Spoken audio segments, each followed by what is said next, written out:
রংপুরের কাউনিয়ে স্থানীয় একটি মসজিদের পিছনে মাটি খুঁড়তেই বেরিয়ে এলো প্রায় 25 বছর আগে কবর দেওয়া কাফনের কাপড় মোড়ানো এক ব্যক্তির মরদেহ। মঙ্গলবার দুপুরে উপজেলার শিবু কুটিরপাড় এলাকায় বাজার মসজিদের পাশে ঘটে এ ঘটনা। জানা যায়, সরকারি অর্থায়নে শিবু কুটিরপাড় এলাকায় বাজার মসজিদে ওয়াশ ব্লক নির্মাণ করার জন্য মসজিদের পিছনে মাটি খনন করে রাখা হয়। বৃষ্টির পানিতে মঙ্গলবার খনন করা জায়গায় মাটি ভেঙে পড়লে সেখানে সাদা কাপড় মোড়ানো কিছু অংশ দেখতে পায় স্থানীয়রা।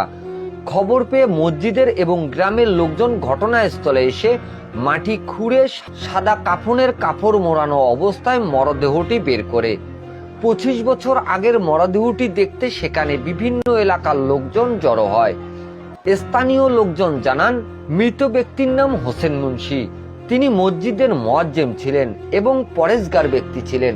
প্রায় 25 বছর আগে মসজিদের পেছনে তাকে দাফন করা হয়, কিন্তু মসজিদের পেছনে যে মৃত ব্যক্তির কবর রয়েছে তার স্বজনদের স্মরণ ছিল না।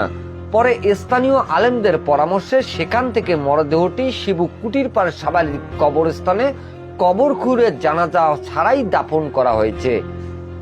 Mizanur Rahman, DRS news.